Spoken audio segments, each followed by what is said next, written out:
Nos acompaña la doctora Das, ella es la directora del Centro Cultural de la India en México. Thank you so much, Dr. Das, for being with us in the Todo today.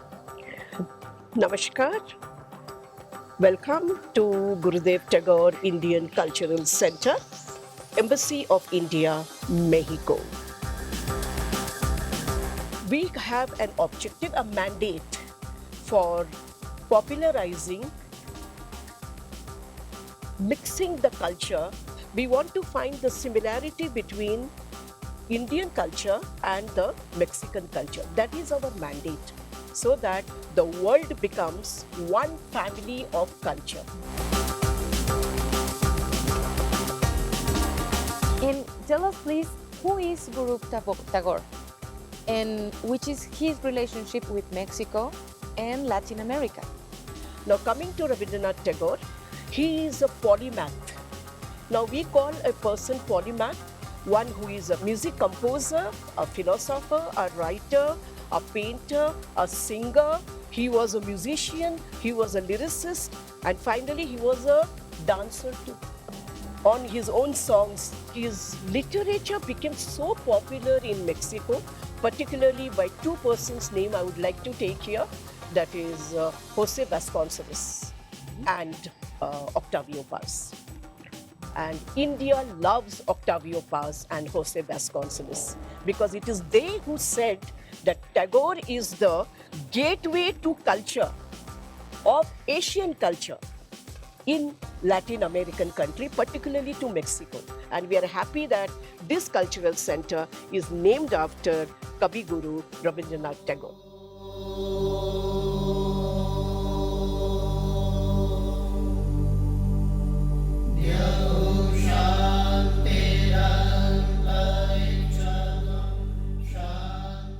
What's the meaning of lighting the lamp? Yeah, welcome, bienvenidos. When we enter any home or any establishment or any office in India, we start the auspicious entry by telling the guest to light the lamp. Now, lighting of the lamp is very auspicious. It means that let there be prosperity all around. Let the darkness disappear. O Lord, give me the light of knowledge, not only to me, but also to Alexia. That is how we greet our guest to the. We should do either one or three. You cannot do two. You can please do three. It is all in odd numbers.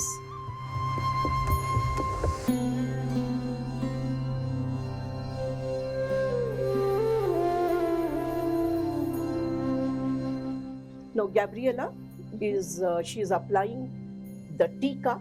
This is called as the red tika or bindi, what I have here. This is very auspicious. Red is very auspicious either for a man or for a woman. This is touching the rice. Now, rice is called as Lakshmi. Lakshmi, prosperity in India. And a woman or a man brings prosperity. So there is no shortage of money, no shortage of food, no shortage of blessing here or in the house. So touching this is very important. El Centro Cultural también cuenta con una biblioteca. Las bibliotecas siempre son una ventana al mundo y en este caso me imagino que una ventana a la India, ¿cierto, Ricardo? Correcto. Además, quiero presumirles que fue Ricardo quien catalogó esta biblioteca, o sea, prácticamente tú la hiciste. Así es, la trajimos de la Embajada de la India cuando era pues un montón de libros, ¿no? Sin ninguna etiqueta, sin ninguna clave.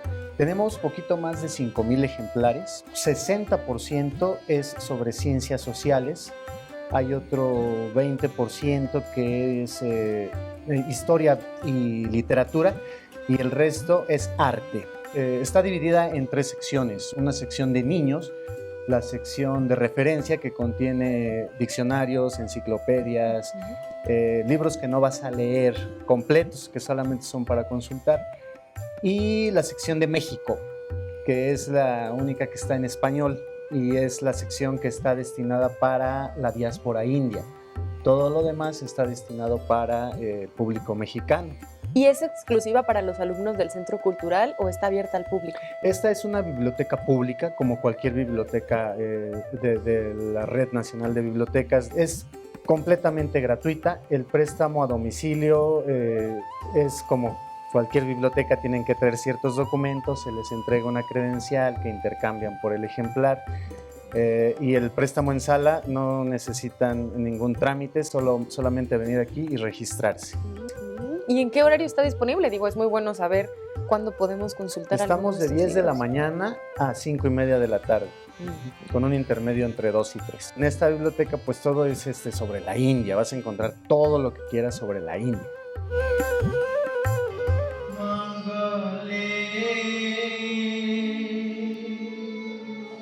Yo empecé aquí estudiando con una maestra mexicana, Yael Binaver.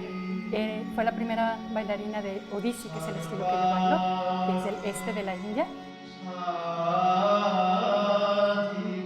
Muchos llegan con la expectativa de querer bailar. Lo principal es bailar. Y lo primero en las danzas clásicas de la India, específicamente en el Odissi, es formarse. Hay que reeducar la mente y el cuerpo a adoptar las posiciones básicas, ¿no? Y hay que aprenderlo, y hay que aprender a conectarlo con todo el bagaje cultural de India también, porque no es lo mismo solamente aprender pasos que volver esos pasos una narrativa.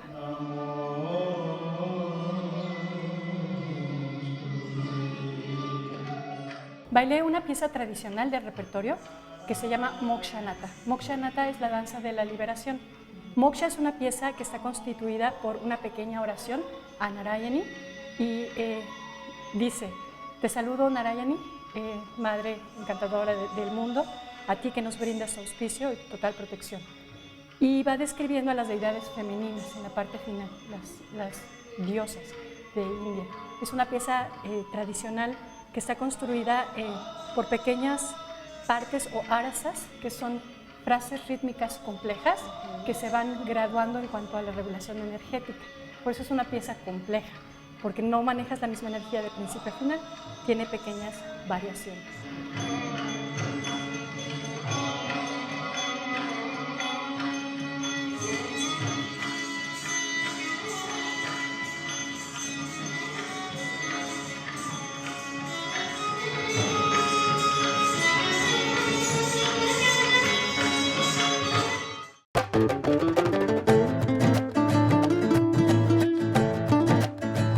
Nos acompaña el excelentísimo señor embajador de la India en México, el Dr. Pankaj Sharma.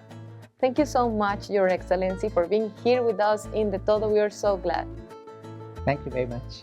Please tell us what is the importance of the Cultural Center from India here in Mexico. Thank you for that question. As you're aware, cultural relations are one of the most important facets of our bilateral relationship with Mexico. They not only contribute to raising awareness about our civilizational history, society, and rich cultural traditions in the two countries, but also play an instrumental role in forging people-to-people bonds. Both countries have an intergovernmental agreement on culture since 1975, which laid the foundation for cultural cooperation in the areas of visual arts, artistic performances, exhibitions, seminars, workshops, film production, education, in addition to regular cultural exchanges. It was in response to the growing interest of our Mexican friends in the culture and different facets of India that the Government of India decided to open a cultural center in 2009 with the objective of further strengthening cultural and artistic bonds between our two countries. The Gurudev Tagore Indian Cultural Center opened its doors to the public with just 15 students and 3 teachers. Since then, the Cultural Center has become one of the most important addresses in the cultural landscape of Mexico.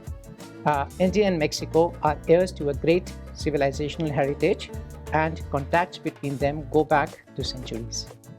Mexico was the first country in Latin America to establish diplomatic relations with independent India in 1950. India and Mexico have a strong institutional framework with several bilateral agreements in place. Relations have progressed in every sphere of activity, including trade and investment, science and technology, space, culture, academics and research, pharmaceuticals, and non-traditional medicines. I can only say that I could not have come at a better time to Mexico when our bilateral relations are on a trajectory of high growth, thanks to the goodwill that both countries share for each other. Thank you. Thank you so much, Your Excellency.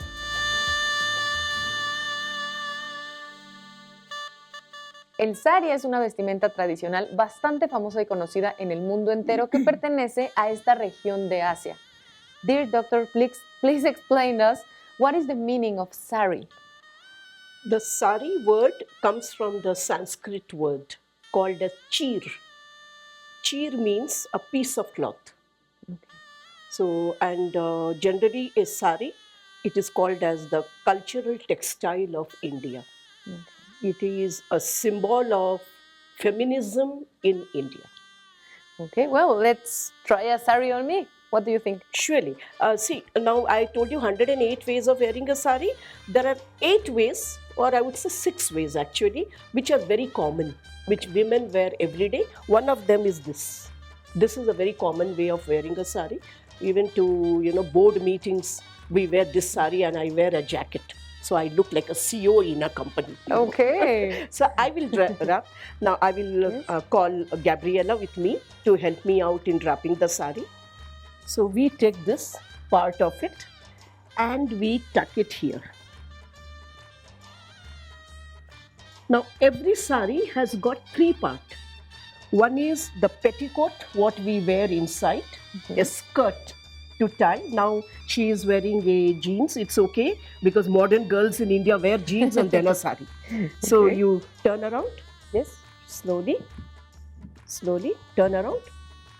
Yes, yes, yes. Now we tuck it here. Again. This is a 6-meter sari. A sari has got 3 parts. This is the body of the sari. This is the border of the sari. And this is very important. It is a cultural meaning to this. We call this as pallu. Pallu. P-A-L-L-U. Pallu. Pallu. It is very important. It shows that a woman, she takes care of the whole house Okay. because of this pallu. I mean, it is a symbolic. Yes, yes. It is very symbolic. And so what I will do, I will just make pleats like this way.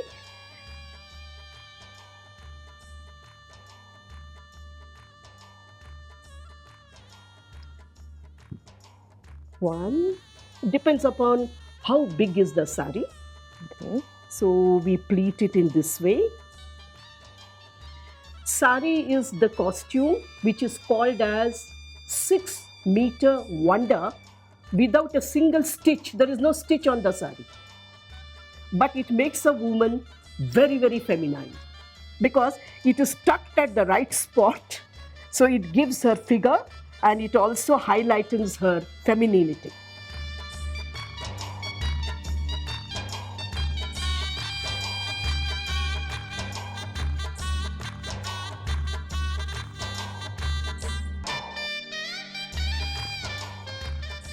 And then we spread the pallu is very important and we spread it like this and we put a pin again here. This is another very common way of wearing a sari in India. Women are of all shapes and sizes. Anybody can wear it. That's the beauty of a sari.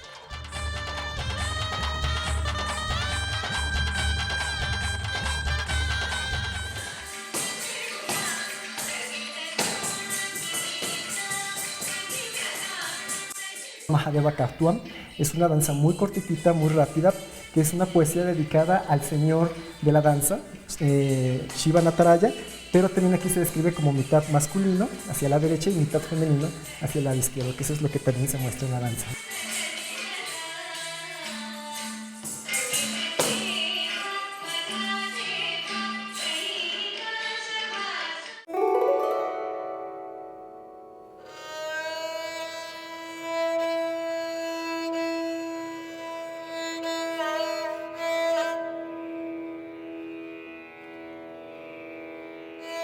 con el doctor Yogendra, que es el maestro de idiomas. Doctor, gracias por estar aquí en De Todo. Cuéntenos qué idiomas se pueden aprender aquí en el Centro Cultural de la India en México. Aquí en México enseñamos hindi y sánscrito, aunque en la India pues, hay 22 idiomas oficiales. Aquí solamente hindi y sánscrito. ¿Y qué es lo primero que aprenden las alumnas y los alumnos cuando quieren aprender sánscrito o hindi? Primerísimo, aprenden un poquito a presentarse a sí mismo, o sea, la parte, digamos, verbal, la parte comunicativa, y después las letras también, porque hindi se escribe en una escritura que no es muy conocida aquí en México. Le decimos Devanagari, que quiere decir la morada de los dioses. Es muy místico y profundo ese nombre, la morada de los dioses. ¿Por qué? Porque las letras escritas es una forma de dibujar a los dioses, porque son los sonidos. Y los sonidos que hacen prácticamente me conectan con otro ser. Es muy bello, me gusta Está que muy en bonito. India todo tiene un significado que va más allá de la banalidad o la superficialidad. Sí, muchas veces, o sea, la superficialidad también es espiritual. ¿Ven? ¿Ven? Doctor, ¿y podemos conocer las palabras básicas que la gente aprende primero que nada en los idiomas, como hola, buenas tardes, Nosotros adiós? decimos mucho más como namaste. Nada más. Namaste es lo que usamos para saludar, que más o menos quiere decir me inclino, ¿no? O reverencio ante ti, que quiere decir que hay ese ser o esa divinidad que vive en ti. Namaste, para Namaste. saludar y para despedirse. Para las dos cosas. Y también, por ejemplo, Canal 11, bahut acha hai. Boat hache, no, espérense. Canal 11 es muy buena. Canal 11, bahut acha hai. Boat hache. बहुत अच्छे muy bien और Indian culture centre में स्वागत है Indian culture centre में Indian Culture Center में स्वागत है स्वागत है. bienvenidos al Centro Cultural de la India. Siento que es complicado para mí intentar reproducir los sonidos. A veces al principio lo nuevo es complicado, pero si es divertido se vuelve muy divertido. Sí, es muy divertido, Exacto. definitivamente. Así es. Ay, muchísimas gracias, No, doctor. no, muchísimas de nada. Yoga es una práctica que implica la experiencia y el conocimiento de nuestro ser por completo, tanto de manera externa como de manera interna. Could you please explain us three Yeah. specific positions Yeah. of yoga? Three positions is the first is Tadasana. Tadasana is close your legs, stretch your hand, and stretch your hand, stretch your all parts is here, stretching all benefits is your lower back pain. This is the pain is increasing your hand, and back pain is dissolved in the body, and flat your abdomen, thighs you're strong. This is the balancing. First is balance. You one point is the target, and body is stable, and your mind is stable. This is the asana is very good. This is the all body parts. And which is the Second. second one? Second asana is Trikonasana. Open your legs, face is just front sides, hands is straight, okay? And the breathe, inhale, exhale, down, down, down your hands. And the all circulations is down, and this is the part is increasing. If the body has one alignment, and body is very simple. All nerves is strong, and body and bones is strong. This is asana is very good in diabetic patient.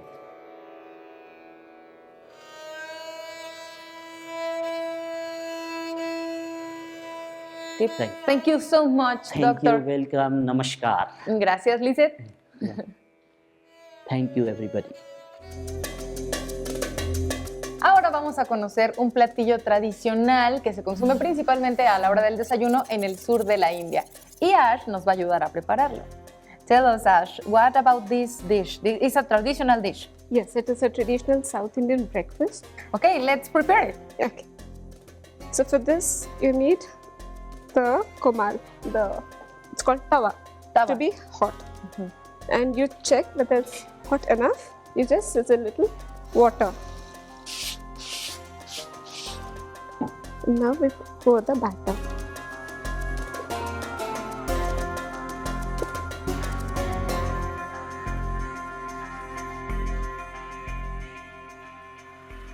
We spread it.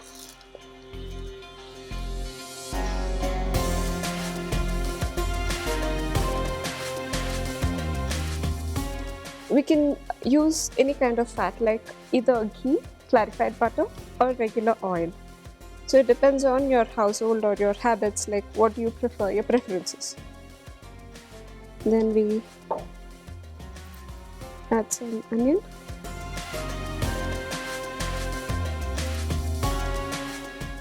And we cook it for a bit with the flame on high.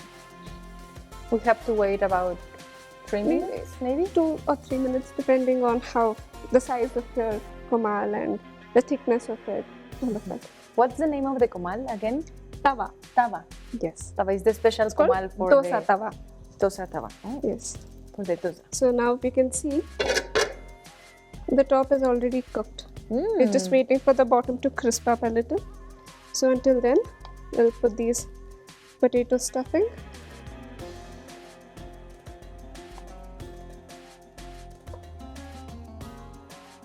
And we just spread it across.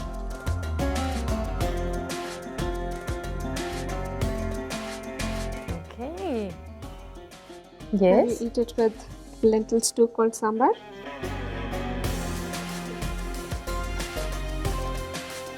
This is salsa, the cebolla and chile. This is salsa de coco. Okay. And you can have it.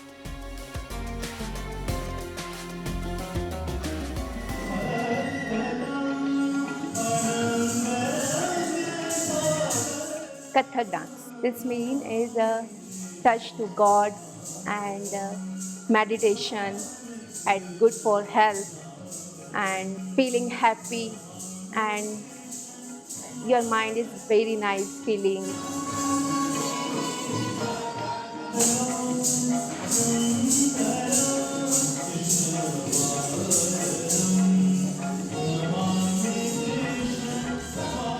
India sorprende al mundo con su cultura y sus tradiciones. Y aquí en México, en el Centro Cultural de la India, podemos conocer mucho acerca de ellas.